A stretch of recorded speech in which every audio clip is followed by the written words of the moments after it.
Week 11 is here, or about to be here. Yeah. Tomorrow officially is when it starts, but we are well through halfway, well over halfway of the season, and Neil's given up.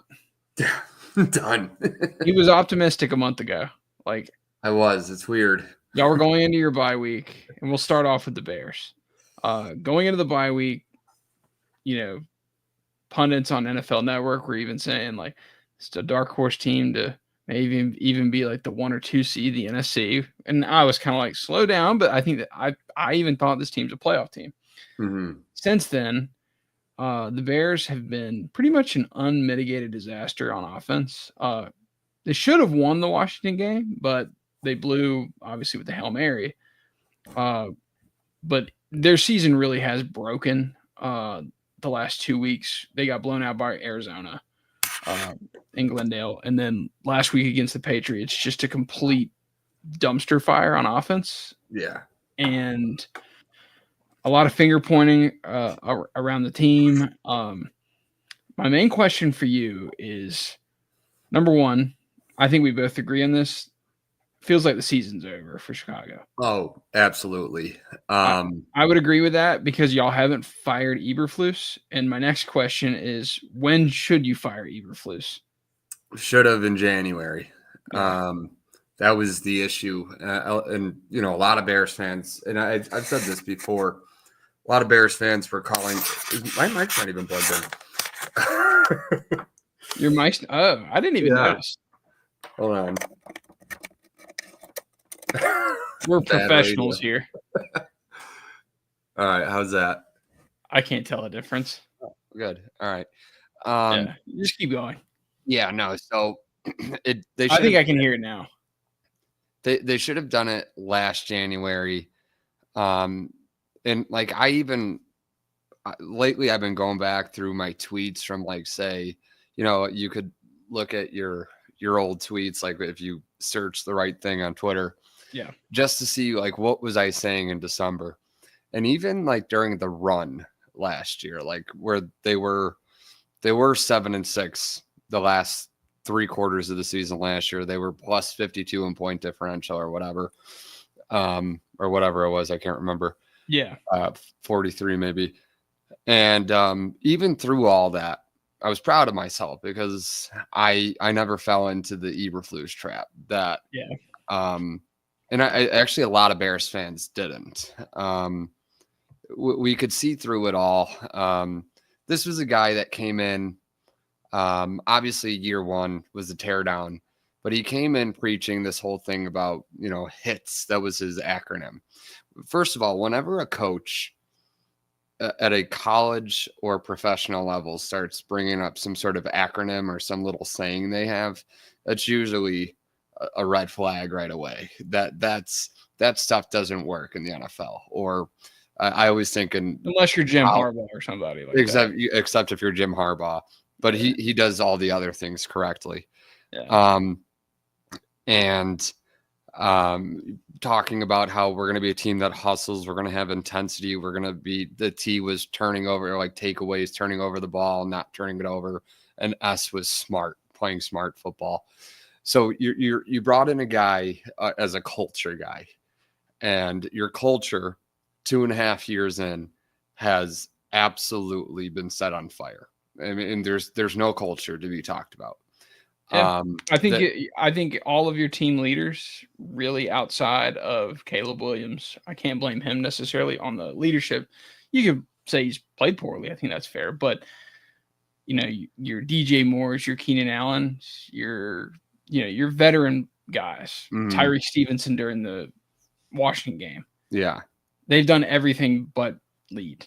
Yeah. And even following the Washington game, Tyreek Stevenson, like refusing to practice after he got benched. Like that kind of stuff. It's like, that's the issue.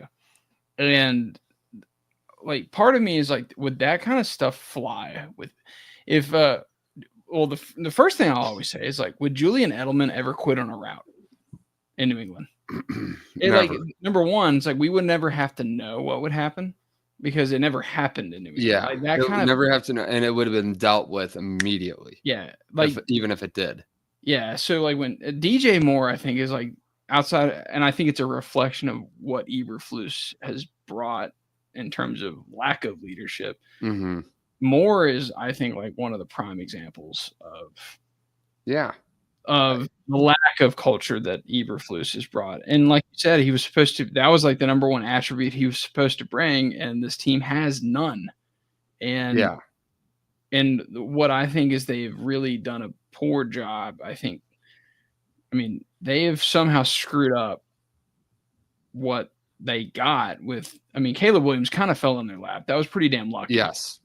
And the other criticism I want to actually make is the Caleb Williams thing might have saved our whole perception of going into the more. Oh yeah, it certainly did. I mean, he won the lottery twice.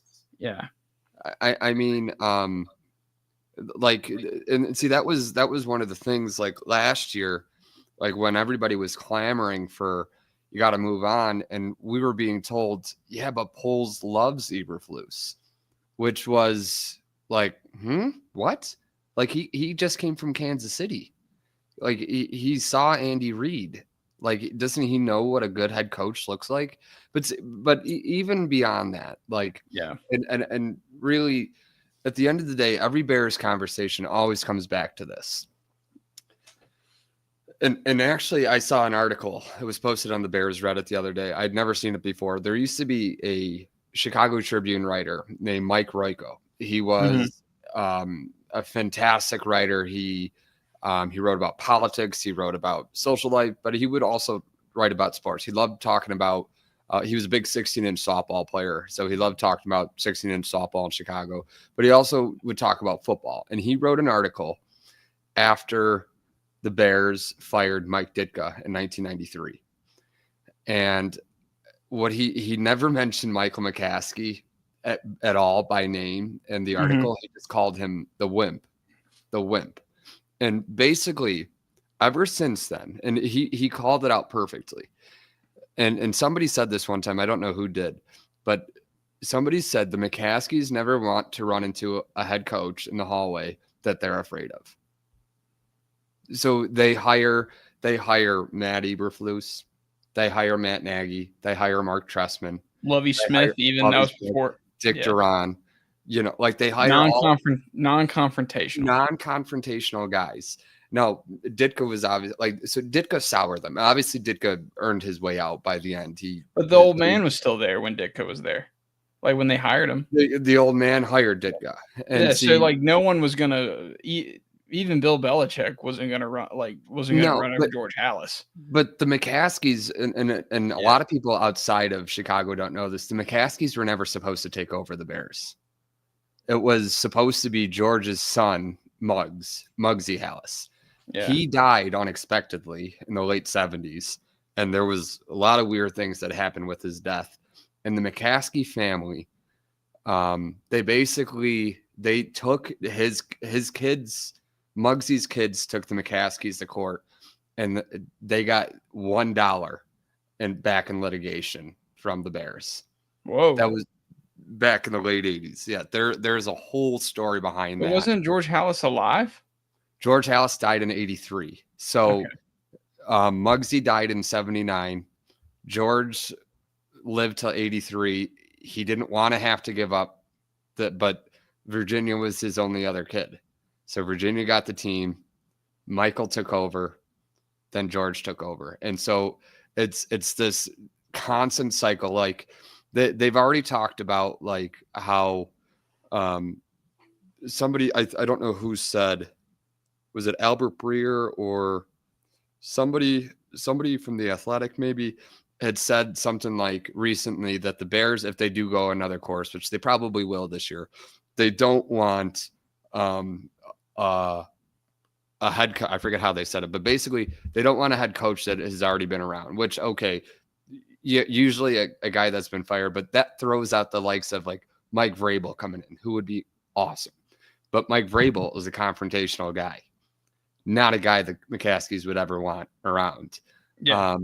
I'm hoping it's Ben Johnson, but Ben Johnson might be too much money for them. They won't want to pay him. So like, it's just this constant vicious cycle. We thought thought that Caleb Williams was the guy that the Bears can't bears this. They kept saying the Bears can't bears this. This is unbreakable. And I feel so like if you look at Caleb Williams from draft day, even like into the preseason, to what he looked like on Sunday, I mean, he looks broken. Yeah. It's a real shame. And like I've had friends text me like, do you think like I should even like continue my fandom? And I go, I can't even tell you to stay on because I don't think it'll ever change. I think this is who they are, who they'll always be unless something changes at the top. And that I don't see that ever happening. Yeah, yeah, I think that's a frustrating thing. And I think that's one reason as a Packers fan, it's like, you know, a lot of people are like, you know, it helps to have an owner. And I think sometimes it actually hurts to have an owner in this situation, because when you have the wrong owner, you can never overcome some of the, I think like the Giants are, I feel like, running into the same type of thing with Mara. Yeah. Where it's like, he's in his comfort zone. He's hiring like the kind of people he wants, but they're not getting him results. But like he's unwilling to change his own. No one can boot them out. He's in the Maras. Maybe they feel like they get burned by the people like Coughlin and Parcells. Like if you really think about the Giants, like the only time they've ever really won consistently was when Coughlin was there and when Parcells was in there. Yep. I mean, unless you go back way into the 50s. Yes. But like the Giants historically are just not that successful. No. Like, but they have pockets of great success. Yes. So like I think that the Bears are in that same area. And you know, as much as Chicago talking heads on radio would say, it's like, you know, maybe they'll get, you know, I think they probably missed their window. They pretty easily could have had Jim Harbaugh this offseason, and they didn't do that. See, they don't want that kind of guy around. Yeah, and Jim Harbaugh, like, has historically worn out his welcome everywhere he's gone, including Michigan. Like, he literally, I mean, caused probably them to go on probation. Like, but he wins. It's like, so what do you want? Do you want the headache and winning, or do you want the just standard mediocrity and comfort? Yeah, and like, every 8 years you get lucky and you make a playoffs. Yeah, but I mean, like, and the other thing that bugs me is like here in Detroit, like the narrative around Detroit is like, oh, we're finally good. I'm like, you had good teams in the last 10 years. Like, let's not pretend they were in this isn't the Browns. So like but like the Bears are pretty much the same team as the Lions the last 15 years. Like. Yeah, Lions, like the 2001 to say 2012, 2013 Lions. Yeah. And that's the depressing thing. I think the main thing you have to – I'm worried that I disagree, I think, a lot where people are like, oh, they need to go hire an offensive mind. I'm like, an offensive mind is obviously great, but I also think it has to be the right kind of coach. Yeah. The one that, and maybe Ben Johnson's that guy. I just don't know. I can't interview him. Like, I don't know enough. Right. But like, honestly, they need their own Dan Campbell. If they don't hire Ben Johnson, he was the right guy. But they need their own Dan Campbell, I think. Like, they need,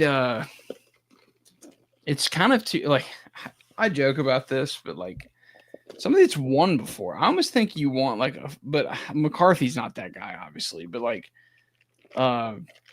you know, Sean Payton being on the market 2 years ago. Not a guy they want. Yeah. And another great example is like there's certain teams throughout the league that are like Tepper's doing it in Carolina. He's going after like these coaches that they can control. Yes. Instead of the coaches that would win. Yes. So like Harbaugh is a coach you can't control, but you're going to win. Right. Sean Payton you can't control, but you're going to win. Belichick's the same way. I'm almost starting to think now, I don't know if Belichick's just going to get back in the league. Like, I don't know where he's going to be able to go. Yeah. And get the full control that he's actually going to really require for him to come back. He only, when you think about it, he only really had that control in New England because I could see the Raiders. I could see Davis doing it for him. Yeah. And with Brady. And Mark Davis is not like Al, where he says, I'm running everything. Like, nah, that's not Mark Davis. Yeah, Mark no. Davis is very passive, so I could see that. But I don't know if the Brady thing is a good selling point for Belichick. I don't know if they're actually like. We did watch the Dynasty. Yeah, so that could be a selling point against. But I think that with the Bears, I think it's a complicated issue, but what it stems to me is like they're acting like a bunch of damn losers. It's a kind of the way to put it, and it's been a very frustrating thing to watch, and it makes me worry for Caleb because I think Caleb has shown that he has the talent to make the plays, but it's like this team is so broken, and like they put Waldron on, he's the scapegoat now, but it's more than Waldron. Yeah, it's far more. Yeah, it actually even got to, and the last thing I'll say, because I know we got to move on. The last thing I'll say is it got to the point because they hadn't even announced anything by late Monday night. I was almost open. Don't even announce anything at all. Just keep status quo and just see how bad this gets. Yeah, I don't think that's an unfair approach, I guess. But I also think that you need to end Caleb's rookie season with some sort of confidence. Yeah, that's the only thing is like he's got to finish with some confidence. If he keeps playing as poorly as he has the last 2 weeks, I mean, I'm not going to transit. It's not as bad as the guy we're about to talk about, but it's the same thing people were saying about Bryce Young. Mm-hmm. And the interesting thing, transitioning to kind of a happier tone, I wouldn't say this is a franchise-changing development for the Panthers. They're still, I think, a pretty horrible team all around. But Bryce Young played very well for Carolina the last 2 weeks, really. Like he's played well in terms of expectations. I think everybody had written him off. And who's the other guy we were going to mention? Anthony Richardson. Anthony Richardson hasn't been playing well, but he got his job back. So I guess my question to you, and then we'll keep this segment kind of quick. Who is more likely out of that draft class to be the starting quarterback of their respective team in 2026? Oh. Is it Richardson or is it Bryce Young?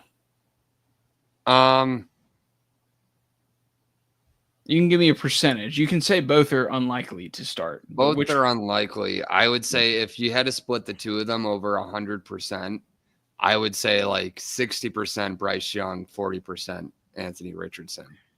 I'm going to go and look at it individually. I would give Anthony Richardson like less than 20%. Yeah. I don't think people understand how bad Richardson has actually been.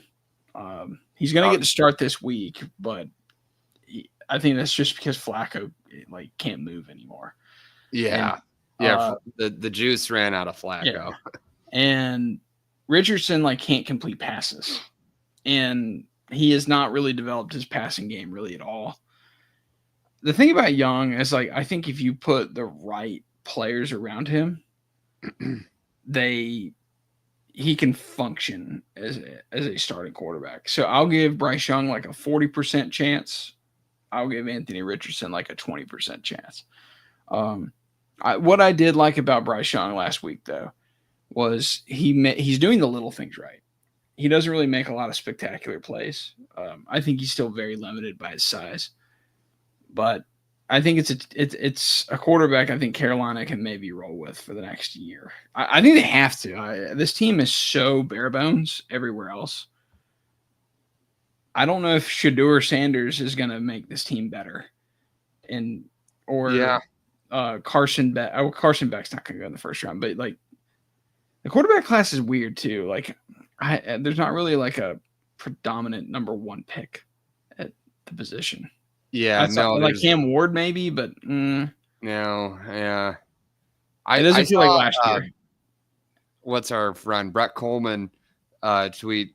He tweeted a the top 10 of the draft class the other day, and he was based on needs and thinking about who the prospects are for those teams or that would be top 10 players, but based on needs. He was like, you kind of have to throw your hands up next year and be like, like that's where you don't want to be. Yeah, that's where you don't want to be. It's maybe not a good year to have a top 10 pick in the draft. As weird as that sounds, Yeah.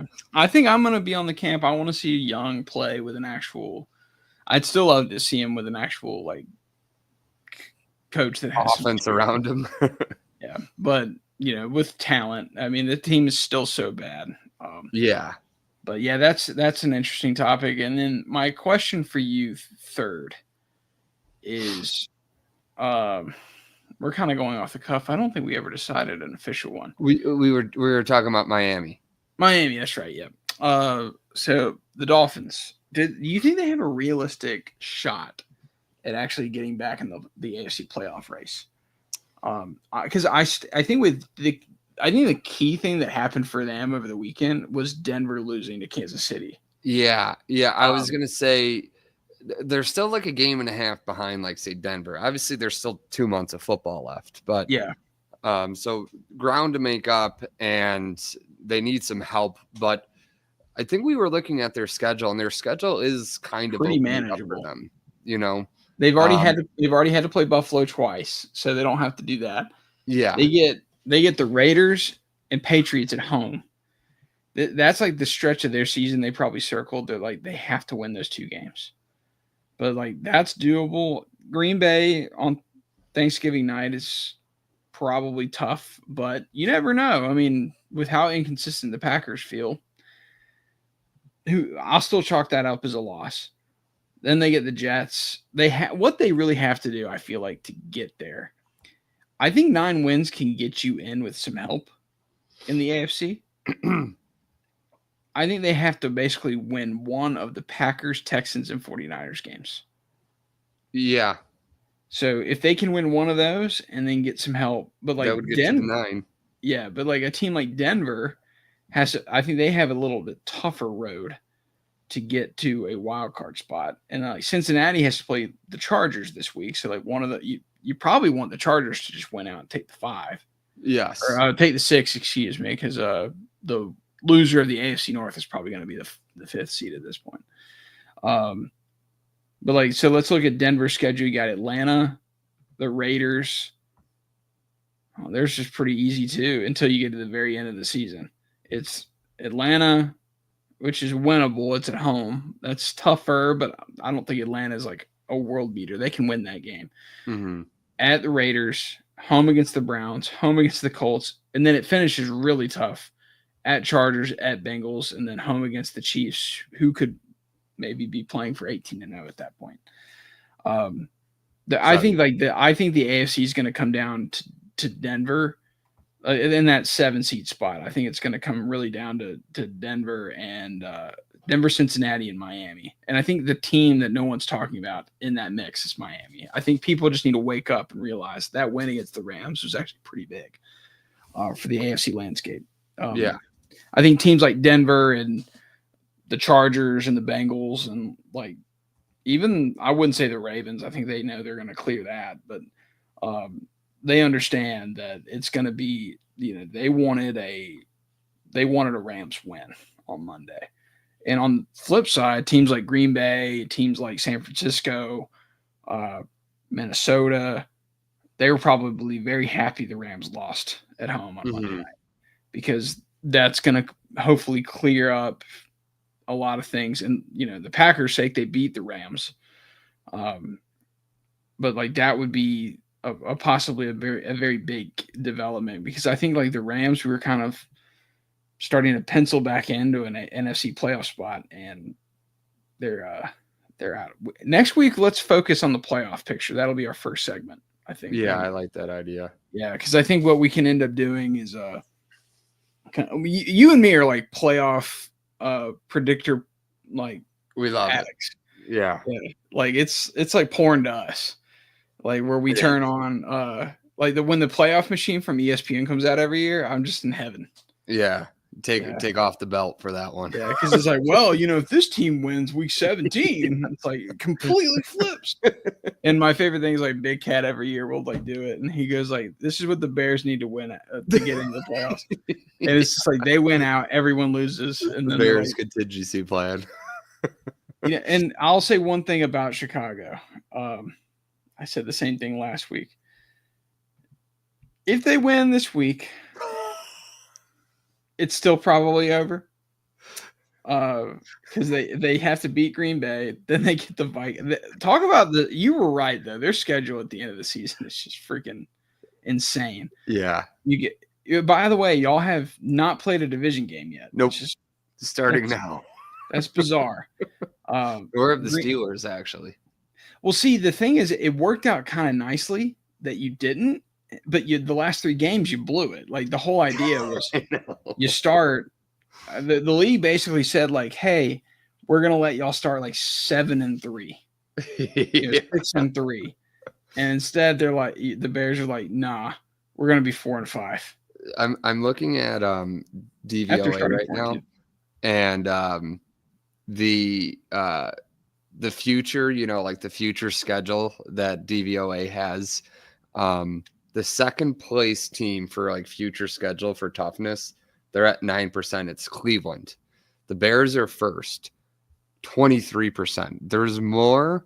There's a bigger gap between the Bears and second place Cleveland in terms of future schedule than there is between Cleveland and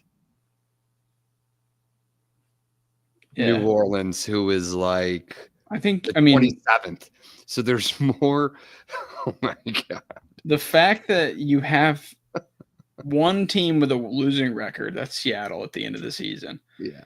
But I won't even be watching that game. That's our family's bar crawl that night. So I won't even think that the 49ers are your second easiest game on your schedule, like in terms of record. That's tough. 4-13. I wouldn't say that. I think the 49ers are actually going to be, at that point in the season, they might be the toughest game left on your schedule. But in terms of record, and then you get Detroit twice, Green Bay twice, Minnesota twice. That's 6 games against teams with 6 or more wins. That's just insane. I'm sorry, Bears fans. Let's jump into the let's jump into the week here. Yes. Let me pull that up.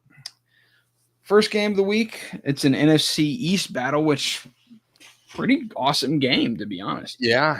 And actually, the top team in the division flipped over this week. Yeah.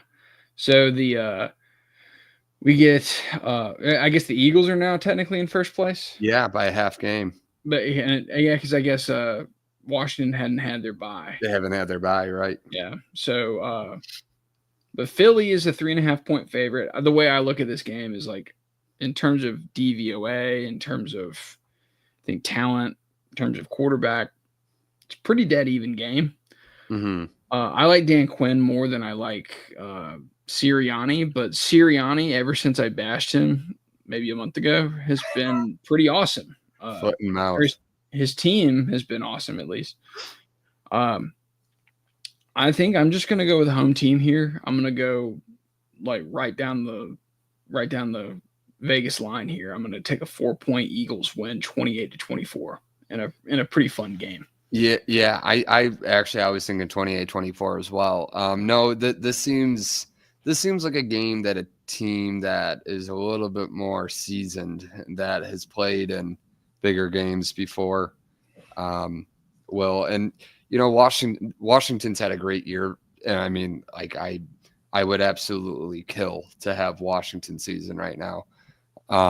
But they also haven't beaten a team with a winning record yet, and every game they've lost has been to a team with a winning record. Yeah, now, you can only play the teams that are on your schedule, but I think that streak kind of continues. I think if they lose this game, Washington, they're probably playing for a wild card after that. Yeah, this will really decide, I think, the race. And I'm starting to think this game feels like the 5-6 Philly's going to be 8-2 if they were that, which is wild to think.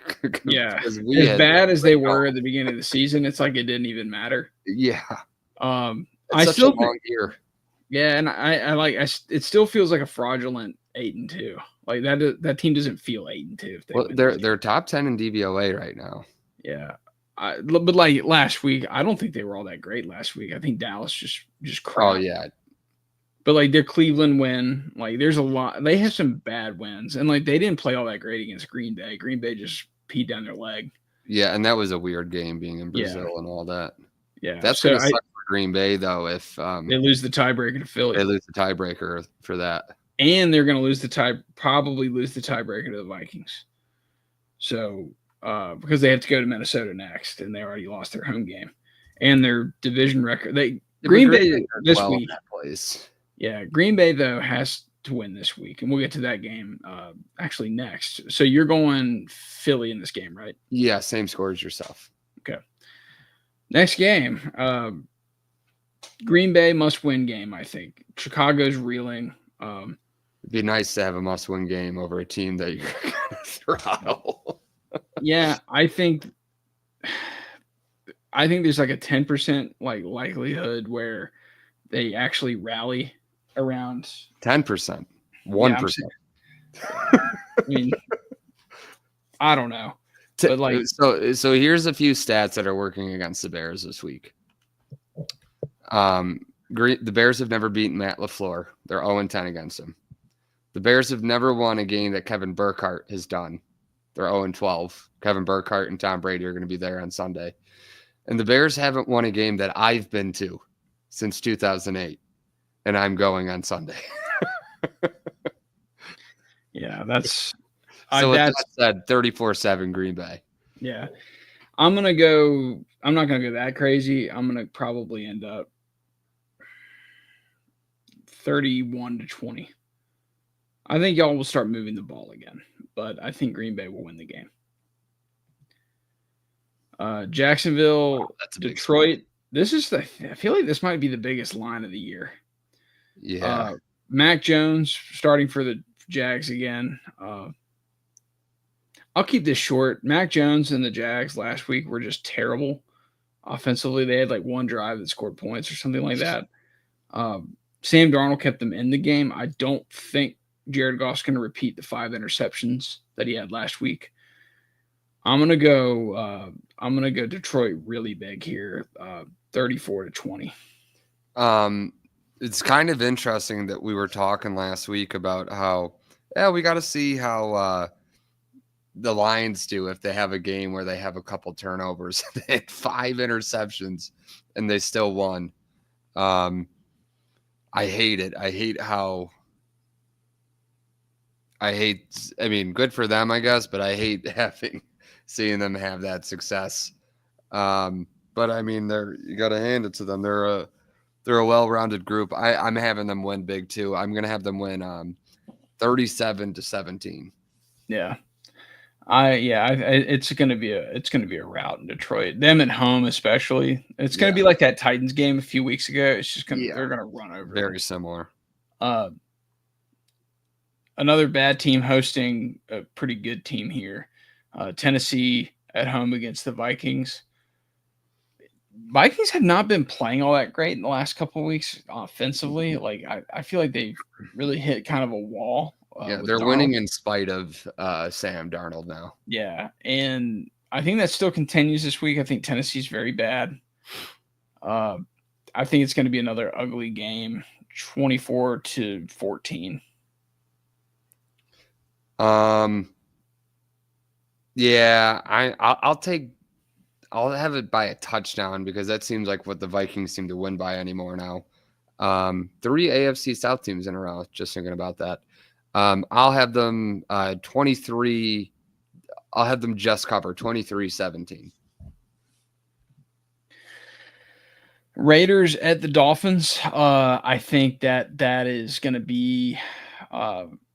This is a must-win game for the Dolphins. They are, like we mentioned, kind of trying to sneak back into the playoff picture in the AFC. I think a lot of people are starting to count them out. They lose this game, their season's over. Raiders season has been over for the last month. It feels like. I'm going to take the Dolphins. Yeah, I'm going to take the Dolphins. I think this might be their like coming out party offensively. I think they finally make a statement. We're still waiting on like that blow up game from like Tyreek Hill. We haven't had it yet since week 1 at least, where he had that huge touchdown. Yeah. I think it might come this week. And I saw there's this guy, you know, Jay Kuda on Twitter. Yeah. He really does. He's mainly like a White Sox guy, but he puts together like funny little graphs and charts all the time. They're usually making fun of the White Sox for things, but he did do one about Tyreek Hill the other day, and it was like 2 columns, and it was like got arrested before game week 1, yes. Every other game, no. And then the other category was 100+ receiving yards. Week 1, yes. No. That's funny. Yeah. So maybe Tyreek Hill needs to get stopped in traffic again. Yes. Maybe that'll bring out the energy. Yeah. So I'm gonna have Miami win 31-21 in this one. Yeah, I'm the same way. There's really no redeeming quality about the Raiders. I think what this game is more going to be to me, it's like if the Dolphins keep this close, then we kind of know what to expect from them when they do have to win one of those tough games. Like, yeah, if I feel like if there's really any hope of this Dolphins team actually making a run back into the playoffs, they gotta win convincingly, or as Trump would say, bigly. They gotta win bigly. Rams Patriots Super Bowl, was it 52 I think, or 53 and 36? Yes. Oh yeah, I forgot that. Yeah, that's first Super Bowl I ever watched. Yeah, I almost forget that was the Rams because it was St. Louis. Yeah, it was like such a and like they were gold and white and all that, like or gold and I guess it was like millennium gold and blue, and now our buddy Jim Thomas wouldn't want you to forget about that. Yeah, well, like I almost feel like for me, like the LA Rams and the St. Louis Rams are like 2 different franchises. Yeah. At least the new Rams, the new LA Rams. But yeah, anyway, the Patriots, like low key, they were decent last couple weeks. Like they did beat I think a team that's been reeling last month, and then there was a time before I fell in love with Caleb that I did want the Bears to draft Drake May. Yeah, but they looked pretty well coached last week against Chicago. They did, and Drake May is pretty good. I think. Like I think he's a playmaker. I'm with you. I'm starting to think now, like when we were arguing about who should be the second pick, I think we were both right. I think they're both good. They both kind of went to. I mean, Drake obviously went to the worst situation, but I think, like that's now a situation. If New England has money next year, and obviously they're going to be picking high in the draft, you get a wide receiver early. Like it could. Yeah. But like Jalen Polk has been pretty decent for them. I think things are trending upwards for New England. So I'm excited for that. I might even be a Patriots fan after this year. So I won't claim any of the 6 Super Bowls before, but I'm going to be a Patriots fan starting next year. Okay. But no, I think the Rams are going to win this one, but I think the Patriots cover. I think it's going to be 27-24. If you give up your Bears fandom, that's when they immediately start winning. like they just go on like a run of like 3 straight championships. I was the reason. Yeah. I'm taking the upset. I'm taking the Patriots here. Okay. So I think that they've been playing really well, and the Rams' offensive line is just awful. Like watching them last week against the Dolphins, and really the last couple weeks, it's just been an underwhelming kind of team. Like you can see that they still have some talent deficiencies, and I think this cross-country road game is going to play a factor.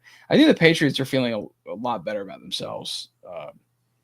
Must-win game for the Rams, though. But I'm going to take the Patriots, and there's always that one team that's like hovering around 500, and they take that loss that just kills their season. I feel like that's going to happen to the Rams this weekend.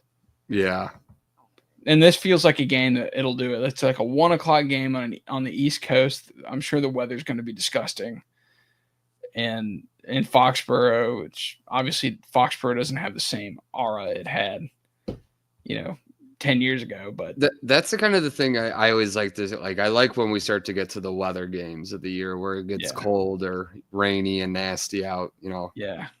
Yep. I think I said that about the Green Bay Detroit game, and then that just completely flipped on its head. I didn't know the weather was going to be that bad that day. I wouldn't have. But the indoor team had no problem with it. That's the funny thing. Like the Lions held on to every ball, like they made all their plays, and the team that plays in that conditions, like they couldn't handle it. It was weird. Next game, Cleveland, New Orleans. You gave your pick for the Rams Patriots, right? Yeah, I had the Rams winning by a field goal. That's right. Yeah. Browns Saints. This is gross. My question is who's gonna watch this? I was looking at the map. There's a revenge game in this. Do you know? Jameis Winston. That's right. The Jameis Winston revenge game. What were you gonna say though? No, then I realized I was talking. It wasn't about this one. There was another weird blip on the map, but it wasn't this game. Now that I checked it again, who is gonna watch this game? Shedeur, Deion Sanders is gonna watch this game, so he knows which team that Shedeur doesn't end up on. Yeah, that could be a possibility. I think it's my buddy Scott Proctor that I was like that we were going to try to get him on the show. I think we should try to get him on before the draft so he can talk to us about Shedeur. But Deion Sanders, like him, and they had like a conversation today during their press conference, which I was like, damn, that's cool. Like that's Scott Proctor. Like I used to pick him off in practice. And the interesting thing about we're going off topic, but I think that's okay considering these two teams suck. But Colorado they've been really good this season. I'll give them credit. They have been. They've been a lot better than I still think Deion's a jackass, but he's at least winning games. I mean, I'll give him credit. When they lost to Nebraska, I thought they were going to have a similar season to what they had last year, but they didn't. They haven't. Their schedule isn't exactly like the toughest in the world. No. But I don't think they'll make the playoffs. They're probably too far out of that. Yeah, I mean, the BYU is probably going to win the Big 12, which is just hilarious because their first year. They had like the lowest odds too to win it. Yeah.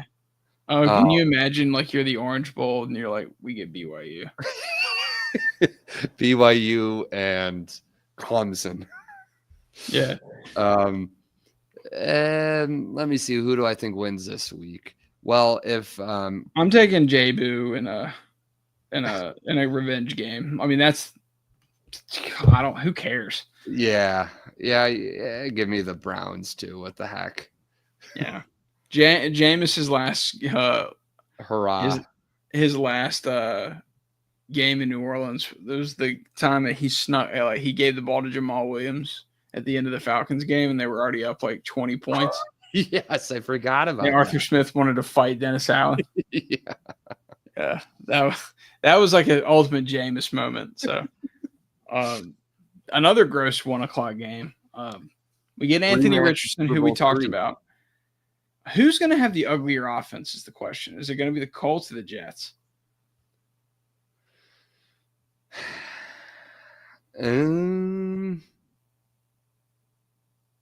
I would imagine the Colts.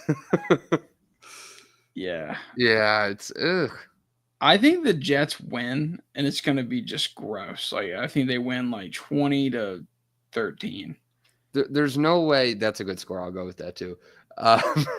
There's no way Aaron Rodgers plays after this year, right? No, I think he's done. I don't even know if the Jets will want him back. No. I mean, that's the thing no one's talking about. It's will Aaron Rodgers want to come back? I'm like, why would the Jets want him? Exactly. What has he brought? What has he brought as a teammate, as a leader, as a quarterback this year that makes now he doesn't have to compete against anybody going into the Hall of Fame. He won't. Remember, everybody was like, "Well, he doesn't want to go in with Brady." Yeah. Now he doesn't have to do that. Yeah. You know, Brian Gutekunst looks pretty smart right now. Brian, yes, he does. The only thing, what sucks is like, I'm telling you, what really sucks about this whole thing is we could have had the same product last year. They would have won like 7, maybe 6 games. And he would have played 75% of the snap or 65% of the snaps. We would have had like a top 12 pick, and we would have taken freaking Jared Verse, and we'd have Jared Verse on our defense. But no, he had to go out and tear his Achilles. And instead, like, we get like, I don't even know who we used on that second. We took Edrin Cooper was good, but I think that might have been ours. I think we ended up with Cooper. I think that'll end up pretty nice because Edrin Cooper's really good. But Jared Verse would have been even better, right? Yeah. So thanks. Like that, I've told people this story before that I had a thing at my desk at work. I had a counter for snaps. So every week I would write down how many snaps he had and then tally it up. It's like, and then eventually I was gonna like have a thing of whiskey to toast to 65% of the snaps. And it's week 1. I'm putting my daughter to bed. I look at my phone. He tore his Achilles. I'm like, well, I didn't even start counting. Yeah. He made it like 3 plays. You could have had a post-it note with 4. You would have even had the slash across. Yeah, I just like take the post-it note, toss it in the trash. Like it was. That's probably what did it, honestly. Like me deciding to do that is what cost him to tear his Achilles. But Jets in an ugly game. I think we both agree with that. Now we're getting the good stuff. This is the game that I'm really, really excited about this weekend. The Ravens and the Steelers. Basically, in my opinion, great offense against great defense. Like, we talked about Lamar Jackson extensively on this show in the last 4 weeks. He's the MVP of the league, in our opinion. And the efficiency is just crazy. Like, the fact that Joe Burrow didn't win last week is a testament to how good Lamar's playing. Yeah. But the Steelers, I feel like, are the one team that gives this quarterback and this team trouble. Yeah. And the other thing I want to say is the coach of the year, I think, should be over. Like, I think it's already decided. Do you disagree? Tomlin? Yeah, I think it should be Tomlin. 100%. Yeah. I mean, he has done more with less at the quarterback position. I mean, both like Fields and then Russ are super limited on what they bring versus. But even others. Russ is playing better. Like he's starting to dial back like his 2016, 2017 stuff. Well, what I think the thing about Russ, I think we're getting like what Russ felt like in like 2015, 2014, where like in terms of the formula for winning. The formula for winning, yeah. Where it's defense, special teams, like type stuff, big plays at the end of games, clutch plays. Yeah.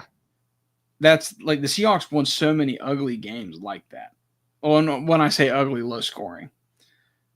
And they're kind of dialing that back. Like this is not the let Russ cook type of offense. Mm-hmm. And like the one thing I want to say they did last week against Washington is like they took Jaden Daniels out of the game by not letting him have the ball. I want to say they had the ball for 35 minutes in that game. And I think they're going to do the same thing to Baltimore because like Lamar is really just a better version of Jaden Daniels in a lot of ways, like explosive playmaker in the pass game and the run game.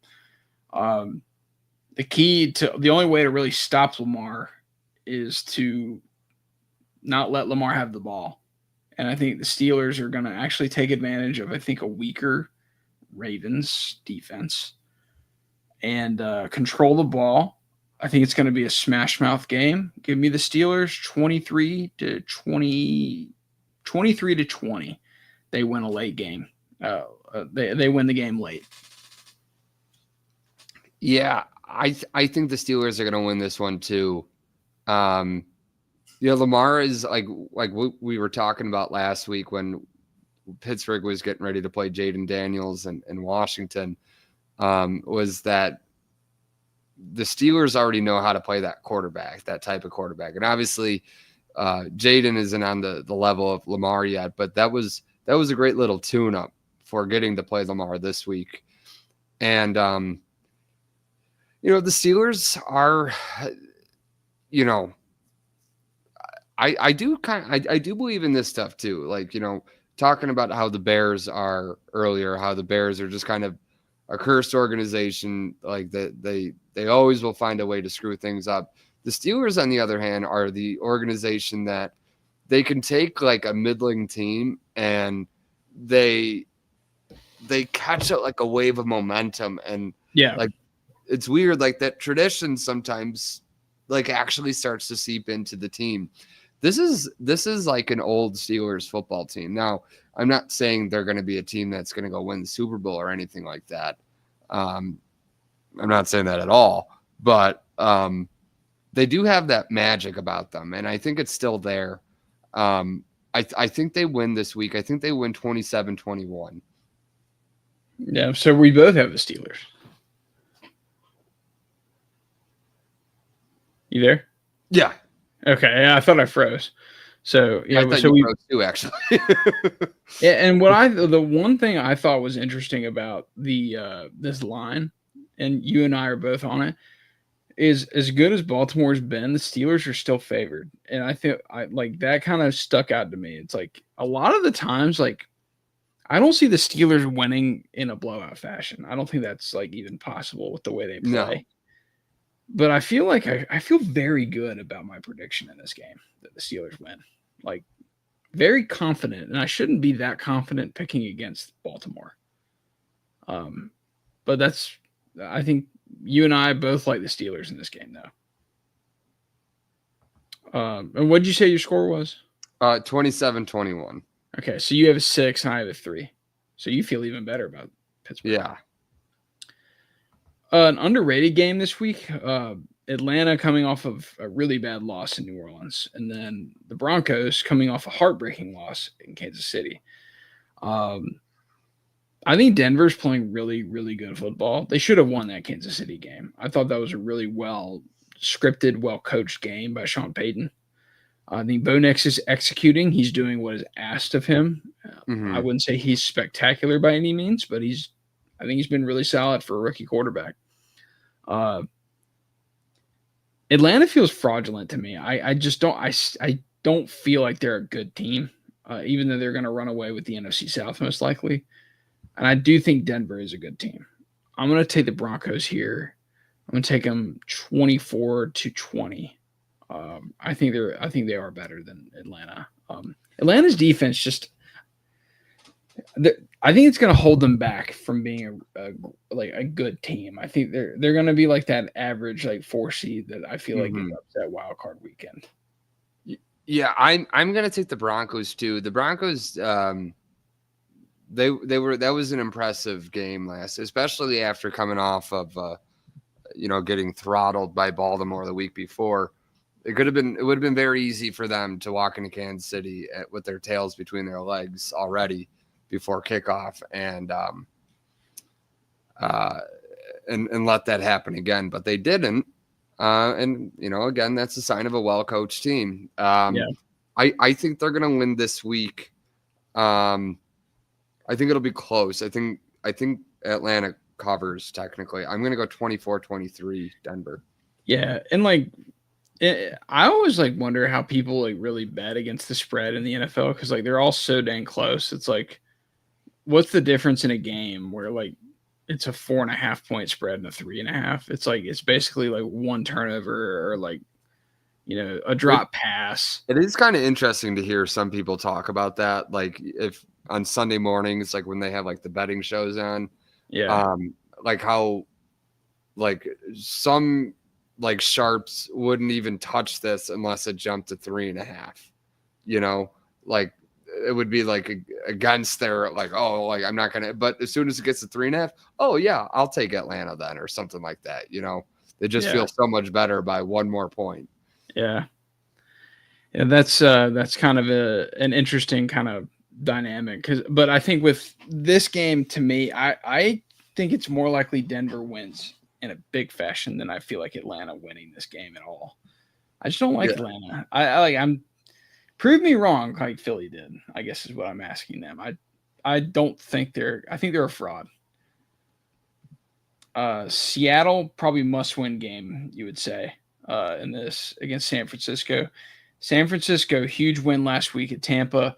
They, nearly blew the game with special teams blunders. Jake Moody specifically just missing so many field goals. Deebo Samuel wanting to choke him, which, we talk about DJ Moore, but it's funny. It's like Deebo Samuel's. It helps when you win. Yeah, if you win games, that type of stuff kind of gets ignored and forgotten about, and we joke about it versus like we go and criticize DJ Moore. So like the theme of the show is to just win the game. Yeah, I think this 49ers are going to rout the Seahawks. The Seahawks are not good. They have some bad losses. Like that Giants loss is just horrendous. And I think this is going to be a similar game that played out on that Thursday night in Seattle. I think it's going to be the exact same. I'm going to take the Niners 34-17. I'm going to take it's going to be a similar score to that Thursday night game too. It's going to be 38-23 San Francisco. I kind of thought San Francisco was going to look a little bit better last week.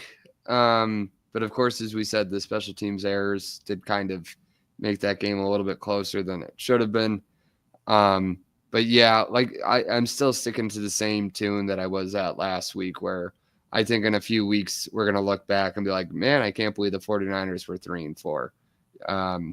And so I think this is they're going to be a really, they're probably already looking at, they're probably going to be the 3 seed.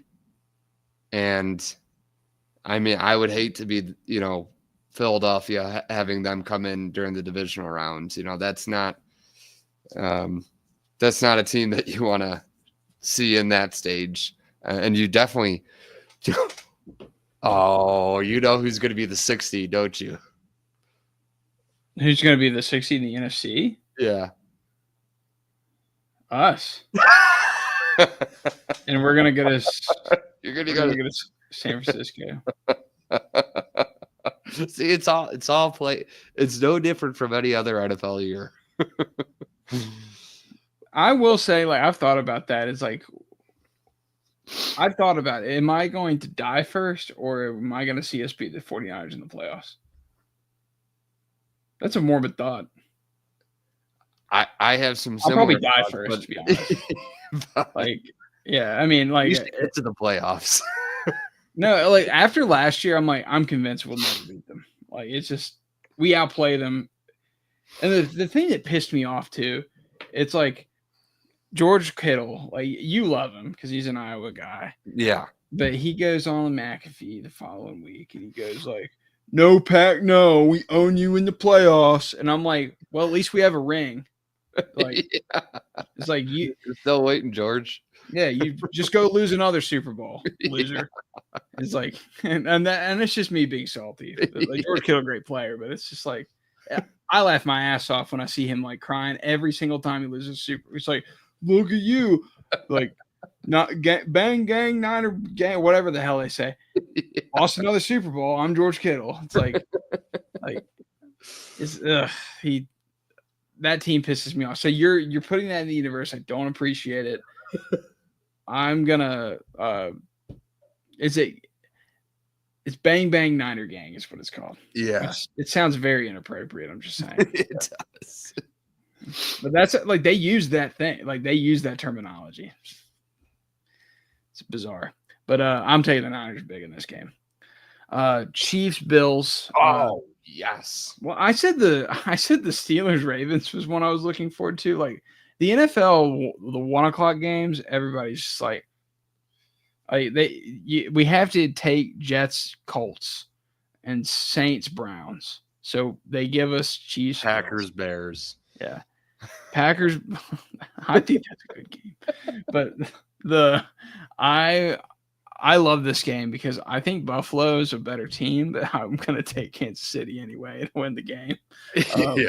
Buffalo misses the field goal at the end. I think Buffalo's going to outgain them 1.5 to 1. Basically, Maybe even 2-1, and then Kansas City like gets 2 fumble recoveries in Bills territory, and then like kick a field goal and win the game. The Bills run a direct snap to DeMar Hamlin in their own territory again. The Bills are going to leave this game thinking how I feel about the 49ers. It's like, we can't ever going to be them. The fun fact is the Bills do own the Chiefs recently in the regular season. It's when they go to the playoffs that it flips, and the Kansas City just always wins. So maybe Buffalo win, but I feel like the Kansas City, like the undefeated thing, is going to go longer than this week. I don't see it ending. If it was going to end, it would have ended last week. And, well, so yeah, here's the thing. This is where I'm kind of standing on this. So if Kansas City wins this game, it's hard to believe, but I think this is their only test between now and 17-0 when you think about it. Like, I don't think they play another decent team after. I mean, now you could always trip up against anybody in the NFL, and like the Chiefs have. I'm pretty sure this is like after this they go to Carolina, then they're home to the Raiders on Black Friday. I hate that game. They do play the Chargers at home. Then they go to Cleveland. Oh, that's right. They do play Pittsburgh on Christmas Day. So maybe 17-0 is still a little bit of ways away, but I think Bill Simmons brought this up in his podcast that I listened to earlier. Maybe him or somebody else on the guest on the show brought it up, but like they made a good point. Is everybody's asking is like, do they sit their starters like week 18? It's like, I wonder if like they actually think about week 16 when they're on Christmas, because they'll have a Sunday, Wednesday turnaround.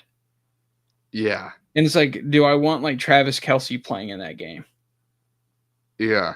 I'd almost like load management, like my vets, like Chris Jones, Travis Kelce. Like if I know I have you haven't lost before then. If I have the 1 seed basically wrapped up, and they will really have it pretty much wrapped up if they win this game.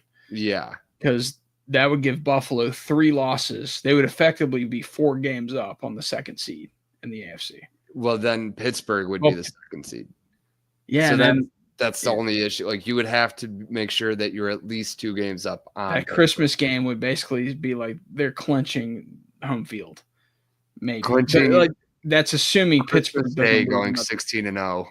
Pittsburgh. That's assuming Pittsburgh doesn't drop another game, or Baltimore. Yeah. Like, see, one of Baltimore, Pittsburgh's got to lose, and then I think that's when we're opening presents on Christmas. See, in Baltimore and Pittsburgh, this is why I love playoff talk, because it's like now we're just going into schedules, and you and me are schedule people. Oh yeah, big schedule guys. Yeah. And see, they have to, and the Ravens, the best day of the Bear season, actually. And the Ravens and Steelers play that prior, like 4 days before Christmas, they play on that Sunday. Oh, because the way they do it is like the Chiefs play the. They play on the Saturday. It's that Saturday the 21st, I believe. Yeah, against Houston. Yeah, and then Houston will play. I guess Houston will play Baltimore on Christmas. On Christmas, yeah. Okay. I think because that's the way they did is they want the teams with 4 days rest to play each other. Do you know what's kind of interesting about that too? Remember the 49ers and the Ravens played on Christmas Day last year, and it was a late game. Yeah, it was that Monday night game. That wasn't one of the NFL's, not the NFL. It wasn't one of America's top 100 telecasts last year. And I think it's because by that point on Christmas, everyone is so tired. Like you're probably out on Christmas Eve, drinking, you're with I'm just, and like, I think I'm just kind of over it. Like they oversaturated it. Oh, it is way oversaturated. Because like because I'm like, okay, you gave me an NFL game at noon, and then they had the Giants Philly game. Yeah. And then another, I'm like, I think less is more sometimes. I agree with you. Like, I like my triple header. And, I'll go into this now that you mentioned that. You know how much Sunday Night Football I've actually, watched live this year? I haven't watched a lot of football since the Bears have gone down their The Packers have had a good season. My fantasy team, like in the league that I care about right now, is 8-2. So there's really like, I'm excited about football. I'm worn out on Sunday night. Like I've had enough. Like because I get your wife is mad that there's another game on. NFL. No, it's not even that. It's just like NFL Red Zone. I had like on in the background, like because I'm doing other stuff around the house. By 8:30, and maybe I'm just old. It's like I'm just tired, and I just don't watch the Sunday night game. Like I didn't watch that Lions Texans game live, which I missed out on. But at the same time, like I mean, I know what happened. I watched the highlights, and I go through. But it's like I just don't have necessarily the energy to watch, and especially last weekend was one that they gave us a Sunday morning game. So like they started at 9:30 in the morning, and like you're not going to keep an audience, even if you have a product like the NFL. Like not everybody's going to stick and watch every single window that you have. Mm-hmm. Imagine the people abroad. They have the NFL on like in the afternoon or the evening time, like for the games that were in England and Germany the last few weeks. Yeah. And they're going to bed and they're waking up and a game is just finishing. Like that's I think the NFL, I would almost rather say like instead of doing like 3 games on Christmas, I would have said like, why don't you do a Monday night doubleheader on Monday, like before Christmas? Yes. Like, but they want their own they're trying to basically take it from the NBA. Yes. And I get that point, but you don't have to put 3. Like I don't need that much football. We're not an NBA podcast, but the NBA totally destroyed. Because it used to be where they had like 1 or 2 games on. It would be it'd be Bulls, Knicks, and then Lakers, Celtics. It used to be where it was like back in the early 2000s when they started doing it. It's like Pistons, Pacers, because those were 2 good teams. It was on even in the 90s because the Bulls and the Knicks used to play each other in the 90s. Yeah, that's true. Yeah, so like, but I remember the 2000s, and then Shaq versus Kobe. That was like the big thing. Shaq versus Kobe. Yeah, Shaq versus Kobe when Shaq went to the Heat, and like it was the revenge game, and like that was fun. And then it was kind of over, but now it's like there's 5 games on, 5 NBA games on in one day. They basically say if you're not playing on Christmas, you're not a contender. Like every single contending team plays on Christmas now in the NBA, and I'm like that's overdoing it. Yeah, like you don't have some games on Christmas Eve. It's okay. I love Christmas Eve games because like that's my family's big night, and like we're like we love having like something to watch. Opening presents. We're all watching. Oh, hey, put the game on in the background. It's great. We watched the Broncos and the Patriots last year, and we were all like we were doing strip cards, but we were like, what the hell, you know? Yeah. So they overdo the whole Christmas Day thing now, and now the NFL and NBA are going to ruin holidays. Yeah. And like Thanksgiving, our last point on this, Thanksgiving used to be 2 games. It was the Lions game and the Cowboys game, and then they up until 2008. Then that night was, and like people think I'm weird. Like I'll say this at work. Like, they're like, "Oh, you watching the NFL game?" I'm like, Thursday night of Thanksgiving, that's Egg Bowl time. and like they're all like the Egg Bowl, and I'm like, the best is when they're bad. Like when Ole Miss is good, it sucks because then they blow out Mississippi State. Yeah, but like the best television I've ever had was the night Elijah Moore scored the touchdown to quote unquote tie the game, and then he pretended to pee like a dog. And like the Mississippi State crowd's going crazy, like he can't do that, that's taunting.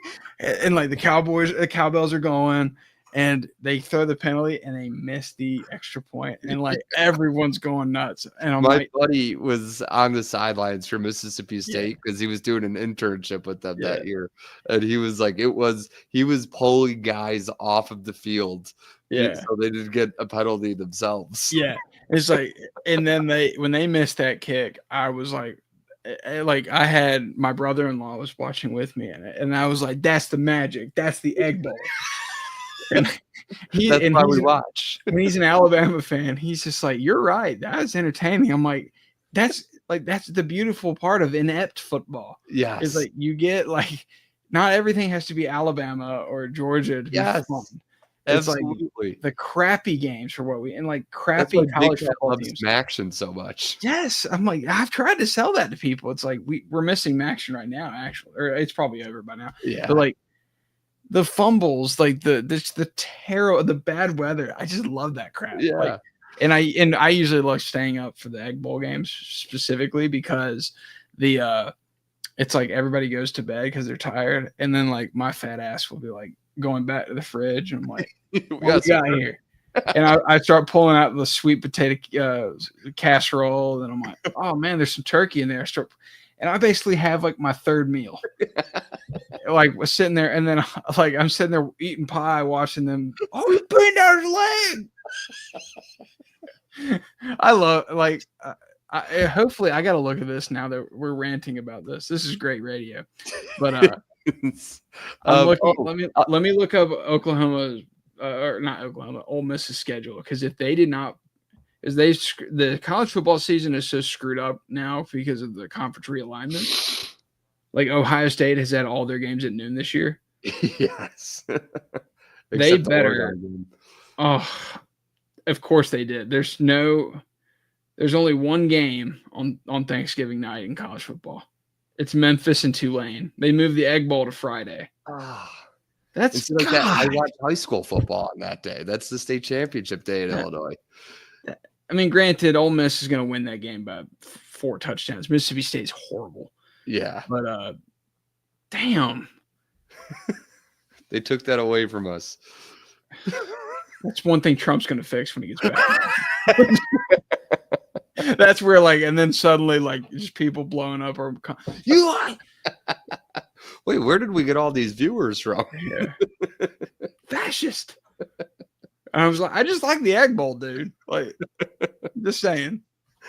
Anyway, to move on, I'm gonna get Trump, like an AI version of Trump, to come out and say like the Egg Bowl is beautiful. We need to bring it back and make it bigger than ever, and better than ever before. There's never been anything like it.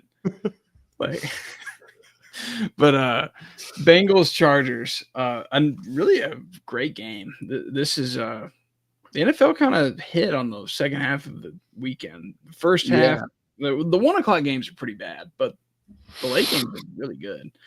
A lot of playoff implications. This game feels like if Cincinnati loses, their season's pretty much done. They'd have to almost run the table to get to the postseason. And I think that's going to happen. I think Cincinnati's defense is so bad. That's their problem, is like Joe Burrow can play out of his mind, but it doesn't matter because they can never dictate the pace of a game. Yeah. And they are unlucky. They're an unlucky team. They were dictating the pace of it in the first half. They were like, they had, and like even the first drive of but then like as soon as Jamar Chase broke that long one, Baltimore was probably like, oh, we get the ball back finally. Yeah. And the thing that what's interesting is the loser of that the loser of the Baltimore-Pittsburgh game. If the Chargers win, I mean, they're actually kind of in the driver's seat to be that team. I think every team in the AFC right now wants to be playing Houston in that wild card. Like of all the teams that are stuck in a wild card position, the 5 seed is where you want to be. Oh, for sure. You don't want to be going to Baltimore or Buffalo, and that's where or Kansas City, obviously. But Kansas City is going to be the 1 seed. So your other options are Baltimore, Buffalo, or Pittsburgh. I'd much rather be playing Houston in January. Yeah. And I think this is a huge game for the Chargers on that end. I think the Chargers feel like a safe playoff team right now. Yeah. I'm going to take the Chargers in this game. I think Cincinnati season will come to an unofficial end. Give me the Chargers 31-24. I think it'll be higher scoring than that. I'm going to go Chargers. I actually think they're going to win by a bit. I think I'm going to take them 27-17. Yeah. Cincinnati doesn't feel like a team that gets blown out just because like they're so good offensively still with Burrow that they stay in games. But like, I just feel like the Chargers will dictate the pace and come away with the win. So I had to blow my nose. You're okay. And then the Battle of Texas.